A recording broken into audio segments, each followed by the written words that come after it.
Una de las cosas que hemos tratado de motivar, no hace algunos días, sino desde el año pasado, es cómo edificar la iglesia del Señor. Antes de edificar unos adobes, es primero edificar el cuerpo de Cristo. Y estamos trabajando dentro de la iglesia el carácter del creyente, el carácter del cristiano, aún de los servidores y colaboradores. Los servidores saben que estamos ahí un poquito quietecitos esperando entender y saber quiénes son los que serán esas columnas en la edificación de la iglesia.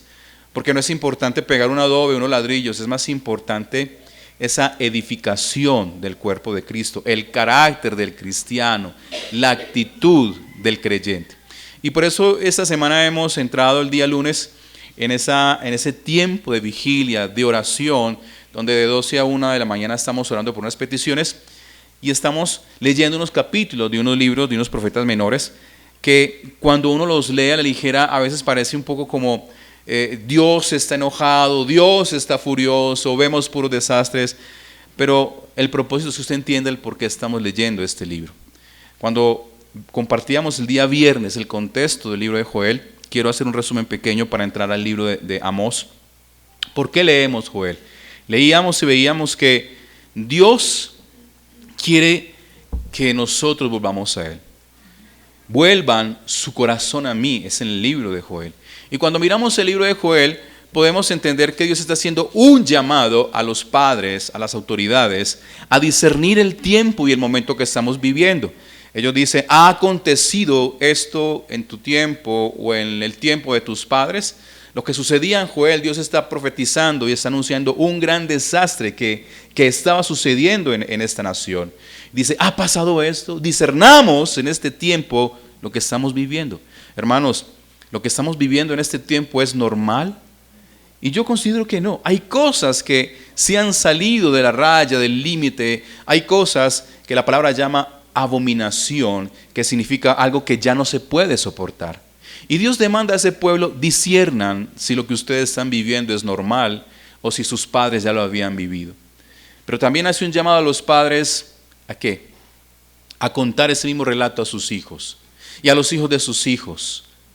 Ese es el llamado de Dios en Joel. Pero también Joel nos invita a considerar la situación. ¿Qué estaba pasando? Había una actitud incorrecta al acercarse a Dios. Había una actitud incorrecta al buscar a Dios. Y nos dice la palabra del Señor que cuando pereció la vid, que cuando pereció el ganado, que cuando pereció la tierra a dar fruto, el gozo de los hombres fue quitado. Y nos revela cómo Joel verdaderamente cuál era el gozo de aquellos hombres, cuál era el gozo del pueblo de Dios. No era ni siquiera Dios, no estaba en el primer lugar. Era lo que ellos hacían, era quizás su abundancia, era quizás su trabajo, era quizás sus propósitos. Y cuando Dios dice, por allá en el capítulo 5, borracho, llorad y gemid porque será quitado de su boca el mosto. Dios está diciendo, va a quitar todo aquello, todo terrenal, toda fuente de pasiones terrenales. Dios está llamando a su pueblo, voy a quitar toda la fuente de tu gozo que no sea yo. Voy a quitar toda fuente de pasión que no sea yo. Y ese es el contexto del libro de Joel, como por causa de esa separación ya no había una comunión con el Señor. Ya los sacerdotes habían visto que había menguado en el templo los sacrificios. Ya el pueblo estaba viviendo escasez, los animales estaban bramando por agua, estaban sufriendo las inclemencias de lo que estaba pasando, cómo Dios por medio de su poder hace perecer un pueblo. Cuando estamos en época de abundancia, cualquier cosa hace perecer y seca esa abundancia. Por eso la palabra dice que el hombre es como la flor del campo. La hierba se seca y él perece, la flor perece. Entonces estamos mirando el libro de Joel, nos está advirtiendo, cuando es de Dios es serio. Y Dios está diciendo que la única manera de revertir eso es, dice, ceñíos y lamentad, sacerdotes. Y luego hace una invitación al pueblo para que ayune, para que se acerquen a la casa del Señor. Esa es la manera que Dios está diciendo que nosotros vamos a encontrar el alivio. Igualmente estamos viviendo en nuestra sociedad esa situación. Hay cosas, hermanos, que tenemos que ver y discernir. No es normal lo que está pasando en nuestra sociedad. No es normal lo que está pasando a nuestro alrededor. Y ante eso Dios dice, Abramos los ojos, vuelvan su corazón a Dios. No es normal que las niñas de 13 años y 14 años estén embarazando. No es normal, hermano, lo que estamos viendo hoy en nuestra nación. Corrupción a todos los lugares de nuestra nación. No es normal que usted vea las noticias, hermanos, y cada 6 horas, cada mediodía hay una noticia nueva. En la semana, yo recordaba antes, usted duraba una semana y un mes tocando una misma noticia. Ahora no.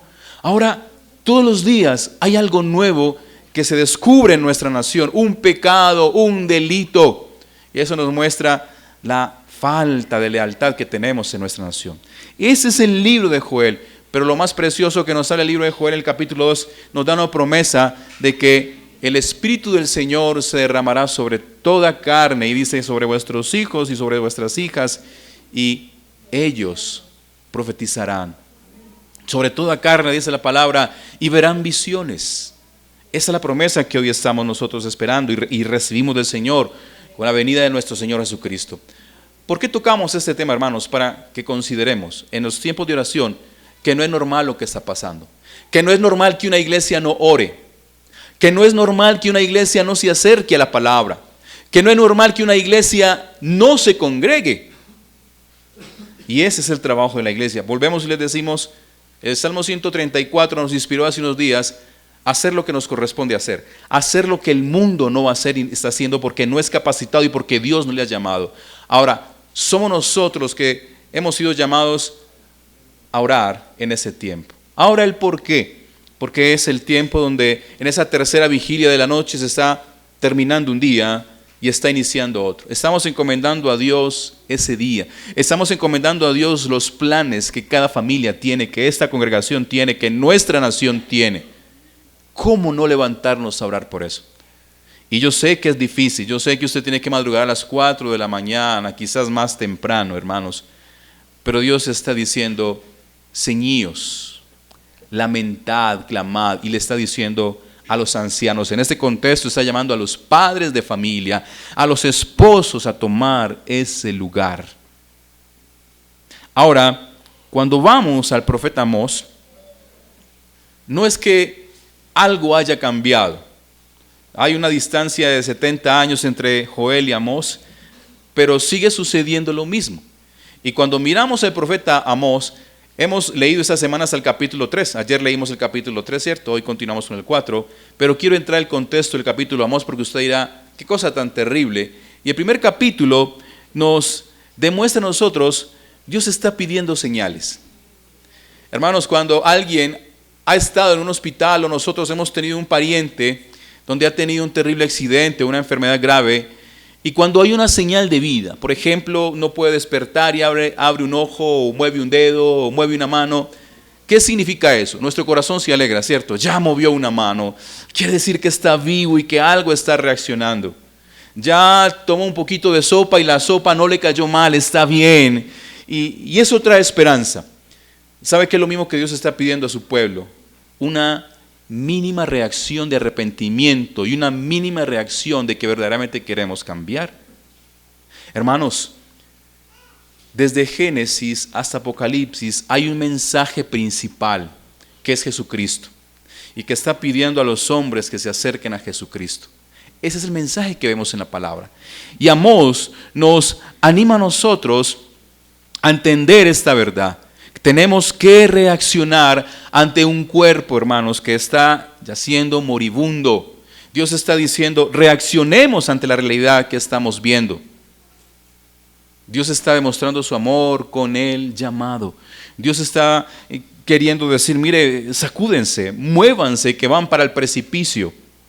Y ese es el mensaje que el Señor está trayendo por medio del profeta Amós a Israel. Cuando miramos entonces ese primer capítulo de Amós, vemos, hermanos, que Israel está rodeado de naciones que Dios está airada con ellas. Dios está rodeado de naciones que han pervertido la justicia. Naciones guerreristas, naciones esclavistas, naciones que violan, naciones que hacen una cantidad de abominaciones delante de Dios. Y Amós empieza en ese primer capítulo diciendo, hay un juicio ante esas naciones. Yo me imagino que el pueblo de Israel estaba contento porque eran sus enemigos. Y Dios dice, claro, nos gusta ese mensaje porque Dios va a destruir a nuestros enemigos. Y cuando usted ve el primer capítulo, del versículo 3 dice, así ha dicho Jehová, por 3 pecados de Damasco, y por el cuarto no revocaré su castigo. Cuando miramos al versículo 6, así ha dicho Jehová, por 3 pecados de Gaza, y por el cuarto no revocaré su castigo. El versículo 9 dice, así ha dicho Jehová, por 3 pecados de Tiro, y por el cuarto no revocaré su castigo. El 11 dice, así ha dicho Jehová, por 3 pecados de Edom, y por el cuarto no revocaré su castigo. El versículo 13 nos dice, así ha dicho Jehová, por 3 pecados de los hijos de Amón, y por el cuarto no revocaré su castigo.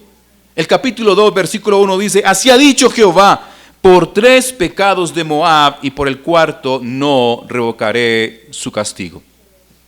Era un pueblo, hermanos, que tenía a Dios airado. Eran pueblos que tenían a Dios celoso.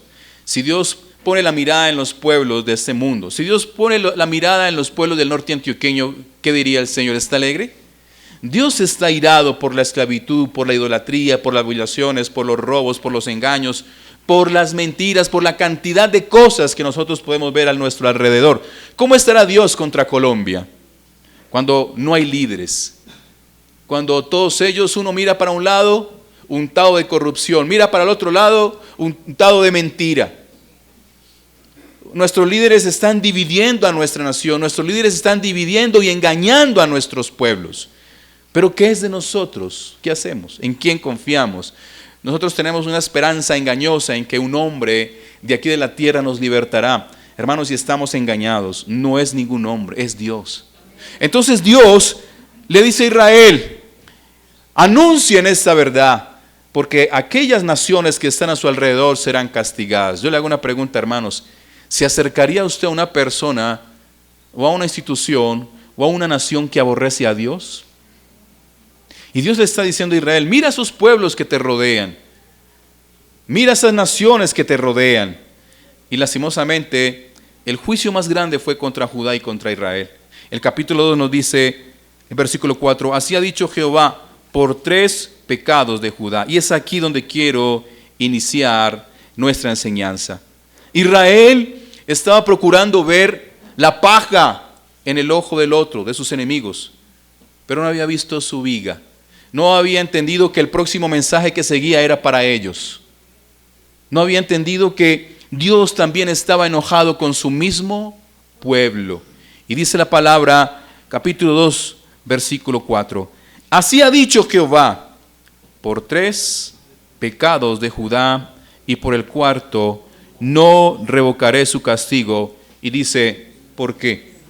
Porque menospreciaron la ley de Jehová y no guardaron sus ordenanzas. Y dice la palabra, y les hicieron errar sus mentiras, en pos de las cuales anduvieron sus padres.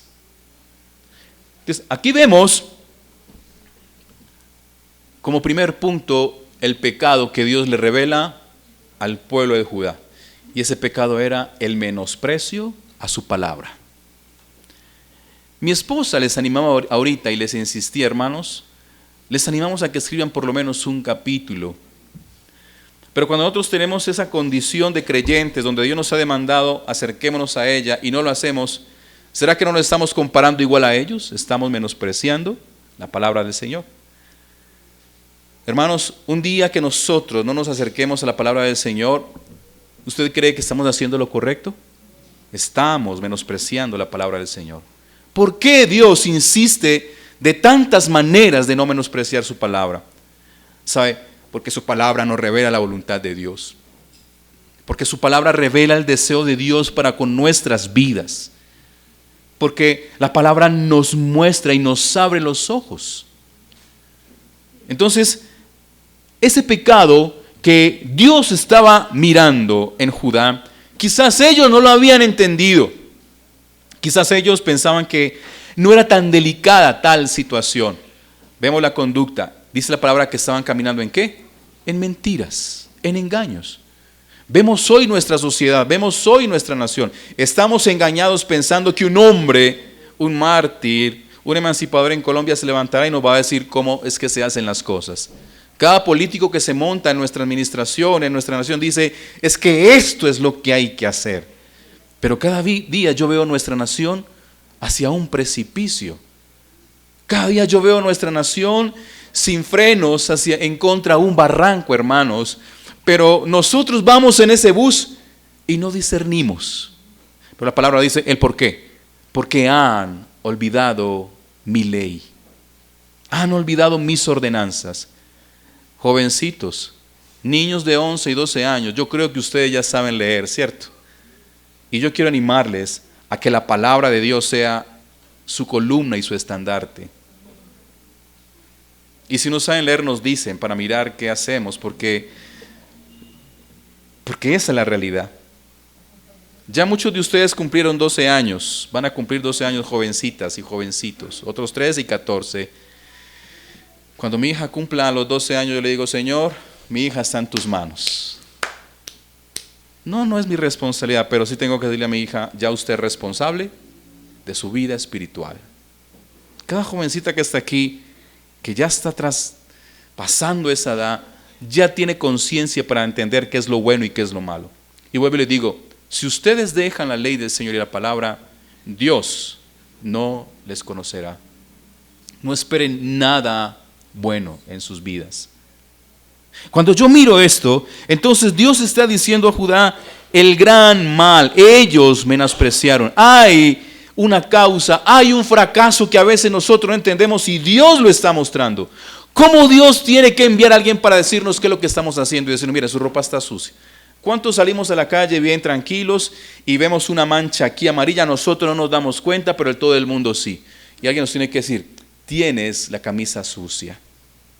Así Dios está diciendo, ¿no se han dado cuenta que están viviendo en estos tiempos y en estos días y ustedes son como ese tiempo y esos días? ¿No se han dado cuenta que se han olvidado de mi ley? Hermanos, no es una excusa para molestar su vida y decirle escriba la palabra. Póngase una meta, si usted escribe 10 versículos diarios, en el mes ¿cuántos versículos son? 300 mal contados. Posiblemente 4, 5, 8 capítulos de un libro. Pero ¿cómo hacemos nosotros para darles ganas de que usted se acerque a la palabra? Pero si no lo hace, entonces estamos haciendo lo mismo que este rey de Judá. Menosprecio a la palabra de Dios. Menosprecio cuando Dios nos quiere hablar. ¿Por qué nuestras esposas a veces se sienten tristes y solas cuando hablan? Nosotros no le prestamos atención. Estoy hablando a los hombres y estoy hablando a los hijos. Porque lo que ellas pretenden es que nosotros le escuchemos. Cuando nosotros hablamos, lo que pretendemos es que nos escuchen. Porque lo que estamos diciendo es importante y es serio. Lo que Dios está diciendo es más importante y serio que todo lo que los hombres de la tierra digan. Pero hemos comportado de esa manera. Hemos aliviado nuestro corazón y nuestro camino pensando que con una lectura a la semana está bien. Yo quiero que miremos este contexto y que tocaba el día viernes. Algo preocupante, hermanos, como la religión de este mundo nos está llevando a nosotros a que seamos individuos, a personalizar todo nuestro ser, a individualizar nuestra espiritualidad. ¿Por qué les digo esto? La tecnología de hoy nos está llevando a que la gente busque a Dios en un computador y no verdaderamente en la palabra. Mano, ¿le parece a usted eso sentido común? Ya hay iglesias católicas y cristianas que se están apegando a la ciencia y a la tecnología a buscar consejo. Entonces ya en algunos países europeos ya el sacerdote no está en el confesionario, sino que la persona llega y hay un computador diciendo lo que es lo que tiene que hacer. Hermanos, ¿le encuentra usted sentido eso? Como usted acercarse a su perro y pedirle consejo. ¿Podrá su perro entenderle? ¿Podrá su gato entenderle? Darle un abrazo de aliento, decirle todo lo puedo en Cristo que me fortalece. Y entonces estamos desvirtuando. Ya Dios no es el Dios que está en la palabra. Ya Dios es cualquier pensamiento, cualquier consejo humano. Porque de seguro estoy de que lo que esa inteligencia de este tiempo nos está llevando no es acercarnos a Dios. Una vez le hice una pregunta, no tengo mucha curiosidad por esas cosas, pero un pastor nos animó a algo y yo dije a esta cuestión, ¿usted cree en Jesucristo? ¿Sabe qué me respondió? No puedo responder esta pregunta. le escribí al aparato ese que llama, no sé cómo se llamará eso, ahí. Dije, ¿usted cree en Jesucristo? Me dijo, no puedo responder esa pregunta. ¿Qué esperanzas entonces tenemos? Yo le hago una pregunta, ¿ve usted a lo que nos está llevando esta sociedad? A individualizar nuestra fe. Cuando Dios en su palabra nos anima a que seamos un cuerpo, a que seamos una edificación, a que seamos una familia, esa es la realidad de este tiempo. Entonces, ¿por qué el peligro, hermanos, de menospreciar la palabra del Señor? Yo quiero que vayamos a un texto que recuerdo aquí, que la Biblia nos llama, el apóstol Pablo interesado en lo que quiere enseñarle a la iglesia. Filipenses 2:16 dice, asidos de la palabra de vida, para que en el día de Cristo yo pueda gloriarme de que no he corrido en vano, ni en vano he trabajado. ¿Qué dice el apóstol Pablo a la iglesia de Filipenses? Dice, apeguémonos, abracemos nuestras vidas a la palabra de Dios, porque ella es nuestra vida, porque la palabra de Dios es la que nos da vida en Cristo Jesús. Filipenses 2:16. ¿Por qué, hermanos, entonces el menosprecio de la palabra del Señor cuando sabemos que es nuestra misma vida? De ella depende la vida. La palabra dice, Jesucristo es el camino, la verdad y la vida. Cuando miramos al Evangelio de Juan, capítulo 16 nos dice que el que cree en mí, yo le daré vida, pero no la vida aquí en la tierra, sino vida eterna, una vida más superior, mejor. Por eso Dios dice, ¿por qué han menospreciado mi palabra? Hermanos, y esto es serio, jóvenes, hijos, mujeres, varones, si usted no tiene una disciplina diaria en su casa de leer la palabra, yo quiero decirle que entonces usted y yo estamos muertos. Porque si estamos diciendo que la ley es la que nos da vida, que la palabra nos da vida, ¿de qué manera está viviendo la iglesia y el pueblo de Dios? Si usted y yo tenemos un menosprecio de acercarnos al consejo, pastor, pero es que no creo yo todo lo que dice la palabra, pues hermano, entonces acérquese y preguntemos. No deje que ese cáncer de la duda, de los prejuicios, te invadan tu corazón. Si a usted le dice el día de mañana que tiene cáncer en una uña, ¿usted qué hace? Voy a ir a ¿cómo se llaman las personas que cuidan las uñas? Bueno, esas personas. Las que pintan. ¿Usted iría a una persona de esas? Si usted le dicen, tiene cáncer en una uña, voy a ir a donde mi maquilladora de uñas, manicurista. ¿Usted a dónde quién va? ¿A dónde tiene que ir? Tiene que ir al médico, la persona que sabe qué es lo que tiene que hacer, si le corta el dedo o solamente la uña. Pero no esperemos a ver qué se me pase. Es peor con el rechazo a Dios. Hermano, cuando uno rechaza a Dios, hermanos, cuando uno le dice a Dios no espere que nada bueno pase en su vida. Y así pasa con muchos. No se dan la oportunidad de decir, bueno, Señor, muéstrame, es que hay muchas cosas que no son claras, pues entonces indague. Entonces pregunte por qué la palabra es vida, por qué la palabra es lámpara. Dice el Salmo 119, ¿dónde? A mis pies que alumbra el camino. ¿Por qué no entendemos la realidad? ¿Por qué no permitimos que la palabra de Dios abra nuestros ojos? Abra nuestro corazón y perfore nuestro corazón. Y esa es la advertencia de Amós. Te voy a castigar porque menospreciaste mi palabra. ¿Usted entendía eso, hermanos? Que Dios odia a aquel que menosprecia su palabra, aquel que menosprecia su consejo, aquel que rechaza su dirección. ¿No ha visto usted, hermanos, aquellas personas cuando uno les dice, miren, no hagan esto porque les pasa esto? Y lo hacen y ¿qué les pasa? Eso que estábamos evitando que le pasara. Pues vuelvo y le digo, no pensemos que así no es con Dios. Y sabe que, hermanos, cuando yo veo esto, yo veo a Dios que tiene un cuidado y mira a cada pueblo. Dios sabe el pecado de cada uno. Y Dios dice, mire, el pecado de este no lo voy a pasar por el 3 y el 4. O sea, Dios está diciendo, ya son tantos pecados que ya no más. Y dice, no lo voy a olvidar. Eso nos muestra un Dios que no cierra los ojos, un Dios que no se le pasa una. ¿No tiene usted terror y temor a este Dios? Pero no solamente el Señor llama a Amós para que advierta a este pueblo, para que sacuda su corazón y ellos puedan dar señales de arrepentimiento. Cuando nosotros no guardamos la palabra del Señor, la vida moral de la sociedad se corrompe. La vida moral de la sociedad es peor que un carro que transporta basura. Vamos a mirarlo en el siguiente versículo. Cuando nosotros nos olvidamos de la palabra del Señor, usted lo puede ver en una sociedad. Pero ¿sabe qué era lo más preocupante? Que al pueblo que Dios le había dado la tarea y había escogido, era el que se había corrompido en su corazón. Dios no estaba mirando a las otras naciones, Dios estaba llamando a su mismo pueblo. Ustedes ya se corrompieron. Miren lo que dice el versículo 6 del capítulo 2. Así ha dicho Jehová, por 3 pecados de Israel. Antes estaba juzgando a Judá por olvidar la ley, pero mire lo que dice Israel, el reino del norte.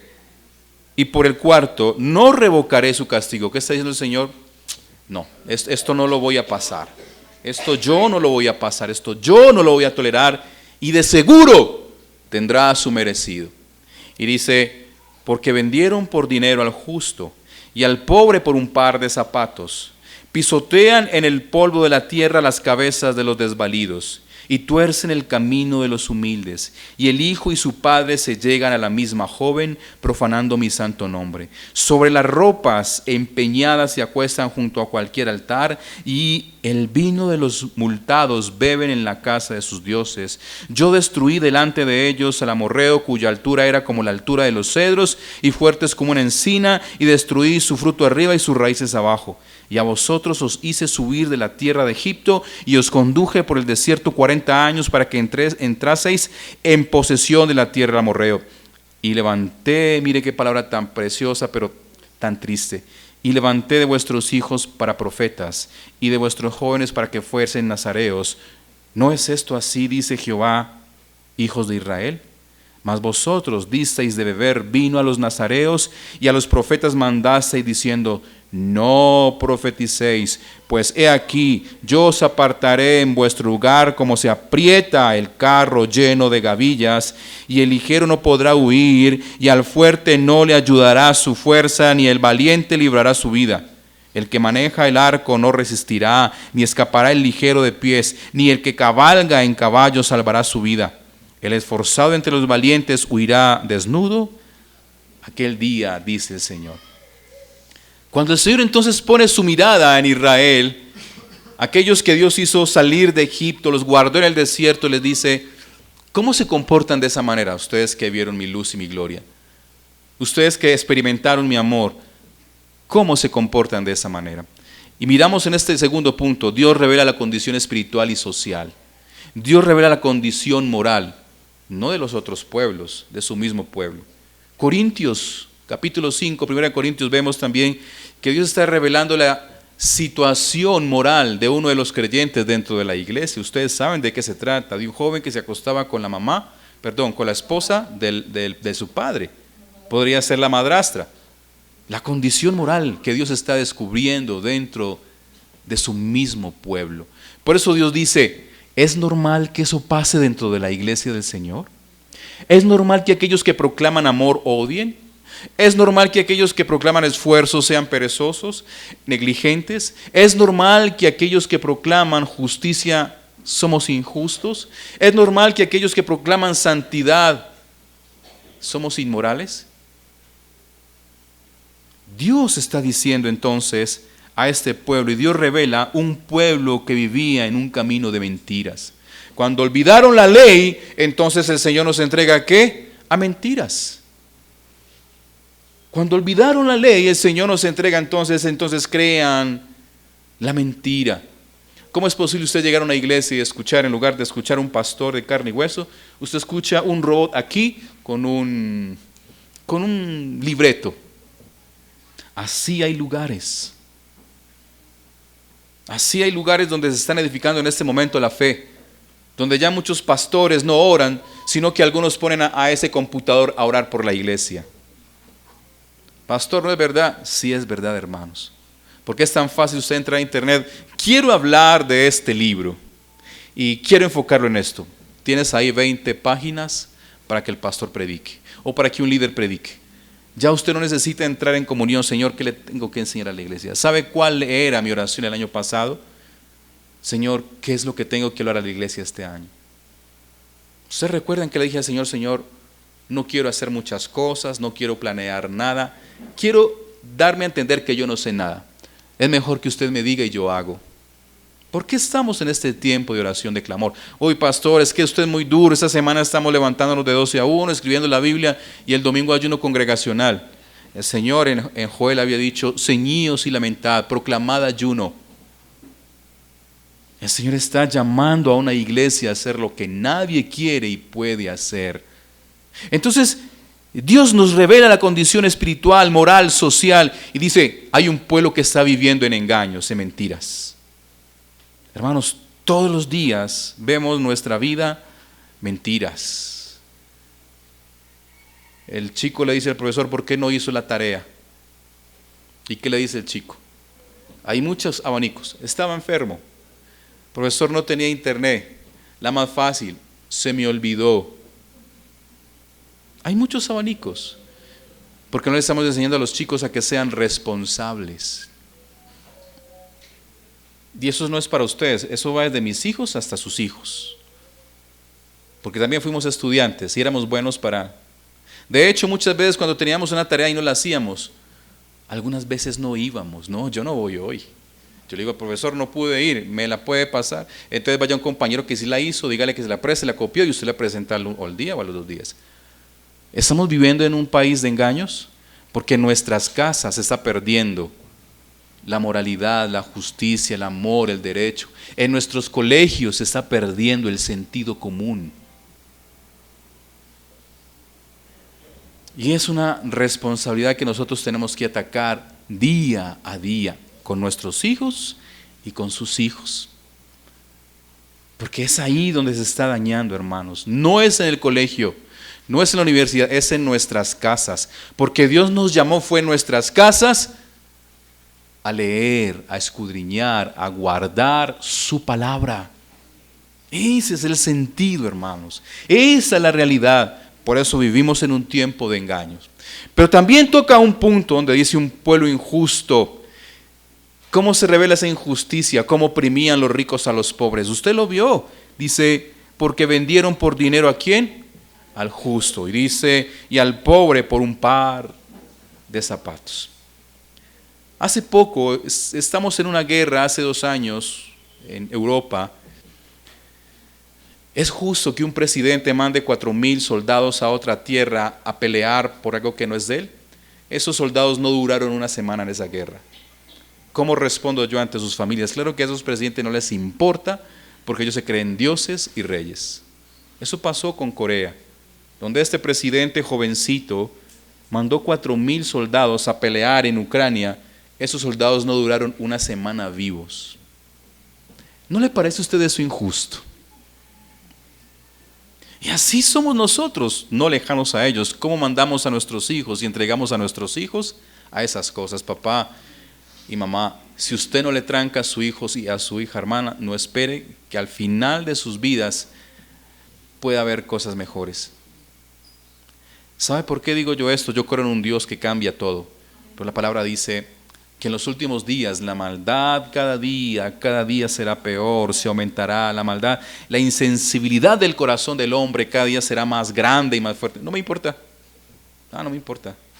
Eso es para ellos también. Con tal de que a mí no me pase ni me toque mi familia, no me importa. Pero no solamente vemos un pueblo injusto, la presión de los ricos hacia los pobres, sino que también vemos la pervención de los tribunales. Cuando usted va al capítulo 5, versículo 12, mire usted qué es lo que Dios les está juzgando. Porque yo sé de vuestras muchas rebeliones y de vuestros grandes pecados. Sé que afligís al justo y recibís, capítulo 5, 12, y recibís cohecho, y en los tribunales hacéis perder su causa a los pobres. Ya cuando el juez debería Practicar justicia, ¿qué está diciendo? ¿Está juzgando para quién? Para el rico, para el mentiroso, para el ladrón, para el que cometió pecado. Eso pasa en nuestra nación. Cuando usted mira a nuestra nación hay procesos y procesos y procesos y se dilatan porque tocan a los poderosos.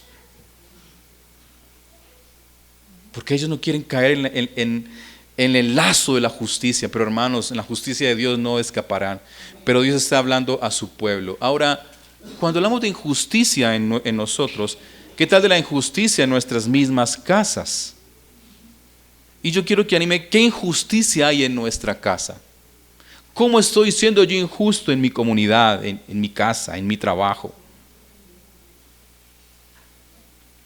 La palabra no solamente está revelando la perversión de los tribunales, sino que el capítulo 8, 5 y 6 nos habla de una corrupción moral. Capítulo 8, versículos 5 y 6, diciendo: ¿cuándo pasará el mes y venderemos el trigo y la semana, y abriremos los graneros del pan, y achicaremos la medida, y subiremos el precio, y falsearemos con engaño la balanza, para comprar los pobres? Estamos en el capítulo 8. Para comprar los pobres por dinero y los necesitados por un par de zapatos, y venderemos los desechos del trigo.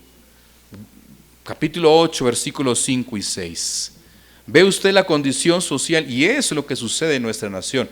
Usted va a comprar un carro de segunda, hermano, y usted le dicen: eso es como nuevo, eso lo tenía una viejita de 80 años y resulta que ha andado por todas partes, ha cargado de todo. ¿Por qué no somos honestos y justos? Es real, es nuestra condición.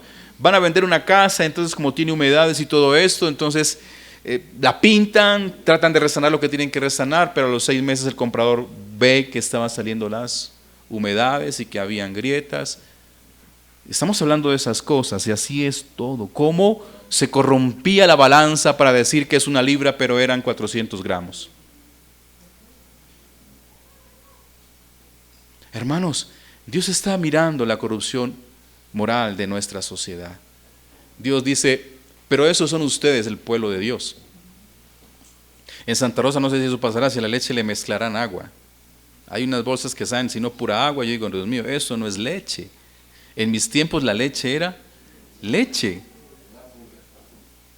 Hoy uno no sabe ya qué toma y qué come. A usted le dicen es jugo natural y es agua con químicos. Y usted por allá bien pensando que está comiendo cosas naturales. Trocitos de fresa, trocitos de... Y usted, no, hermanos, eso no es nada de eso. La industria no es así. La industria lo que quiere es ganar dinero. La industria no es justa. Entonces, cuando miramos esta realidad, Dios revela la condición espiritual, la perversión, la corrupción moral y prácticas insoportables de inmoralidad. Usted lo leyó en el capítulo 2, versículo 7. Dice: el hijo y su padre se llegan a la misma joven. Y dice: profanando mi santo nombre. ¿Usted puede entender eso? Hermanos, ¿a usted no le parece eso feo? A mí me pareció feo de que tenía un compañero de estudio que se acostaba con la novia y se acostaba con la mamá de la novia. Yo ese día le perdí el respeto a él.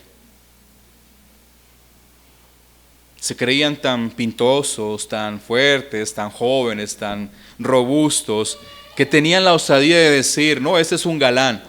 No, ese es un pervertido, ese es un descarado, ese es un poco hombre, por no decir muchas cosas.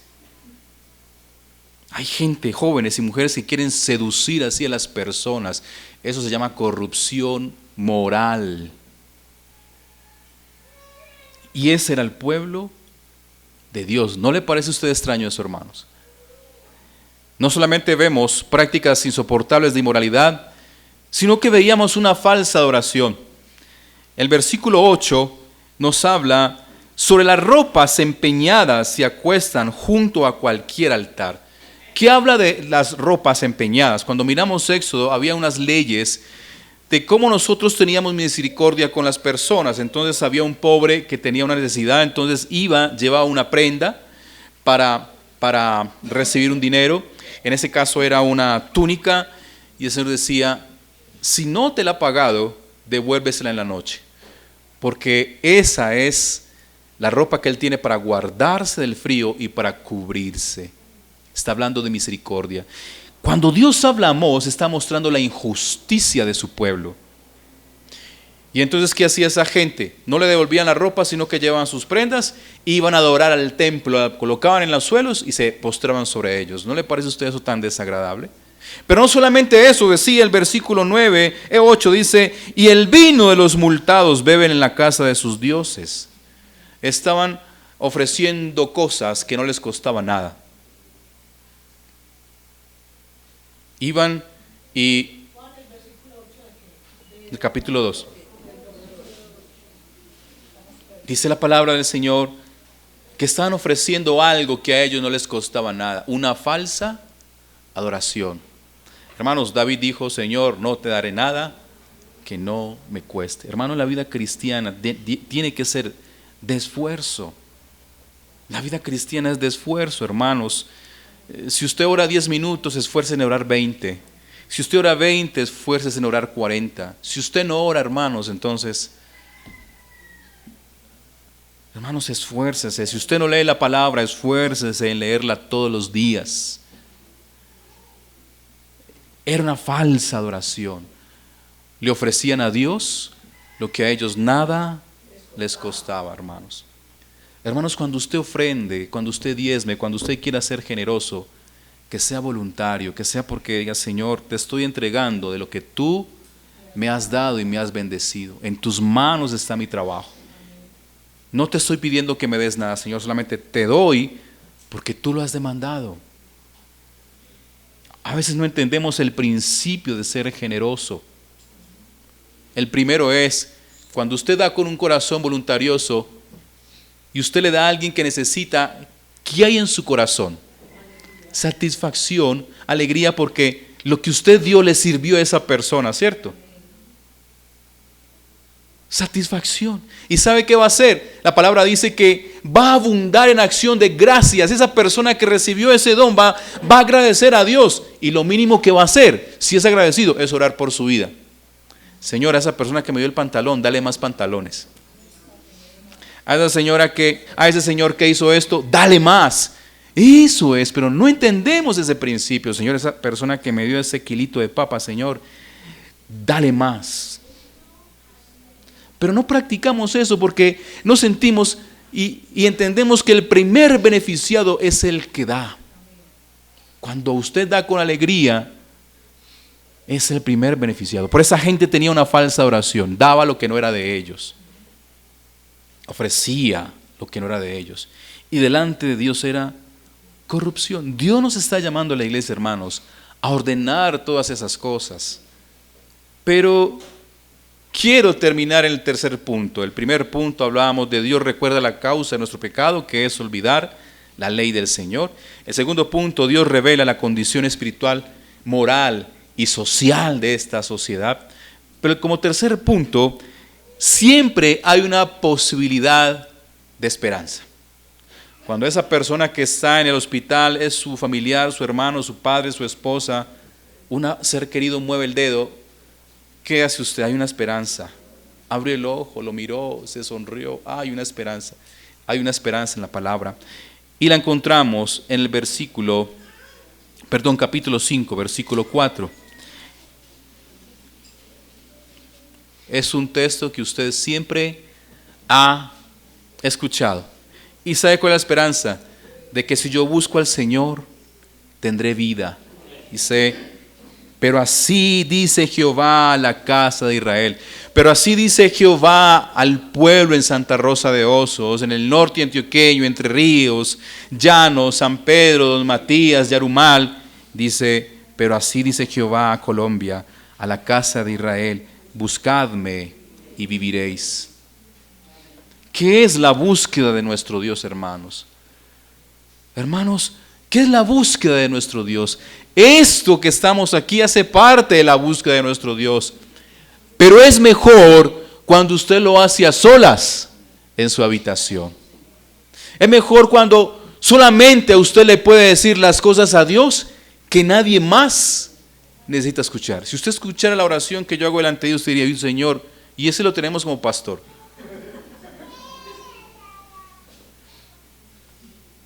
Es de verdad. Esta semana estaba aprendiendo algo sobre Moisés. Moisés, un tipo, el Señor le llamó, me pasó eso en la mente, yo quiero estudiar ese tema. ¿Cómo es que tú le dices a Moisés que era un hombre manso? Pero una de las cosas que le pasó a Moisés por no entrar a la tierra prometida era su falta de carácter. Es un tipo que se encolerizaba y se enojaba. Era como medio ofuscadito, ¿cierto? Y Dios le llamó a él, ¿qué? Un hombre manso. ¿Cómo Dios ve las cosas? Y yo decía, Dios mío, veme también como Moisés. ¿Por qué hablo de esto? Porque en esto está la vida del cristiano, Jesucristo. Todo esto apunta. Jesucristo es el camino, la verdad. Y no es la vida. Diga, mi vida. Es mi vida. No es la vida de otro, porque puede ser la vida para otros. La pregunta ¿es de verdad Cristo tu vida? ¿Es Cristo la vida de esta iglesia? Por eso el Señor dice, buscadme y viviréis. Pero más adelante el versículo 6 dice, buscad a Jehová y vivid. No sea que acometa como fuego a la casa de José y la consuma, sin haber en Betel quien lo apague. Dios estaba airado con Betel. Betel era el centro de adoración de esa nación del norte. Y habían falsos profetas. Usted lo va a encontrar más adelante, como le decían a Amós, Amós, andate para tu pueblo, que aquí no tiene nada que hacer. Aquí tenemos reyes y aquí tenemos adoración. Aquí estás perdiendo el tiempo. Ese era Betel, un lugar de adoración. Pero les ofendía cuando Dios les estaba demandando, ustedes están viviendo de esta manera. No les gustó cuando el Señor trae a su vida la viga que tenían en sus ojos. No les gustó ese llamado y ese lenguaje. Pero luego dice el versículo 8, buscad al que hace las Pléyades y el Orión y vuelve las tinieblas en mañana y hace oscurecer el día como noche, el que llama las aguas del mar y las derrama sobre la faz de la tierra. Jehová es su nombre.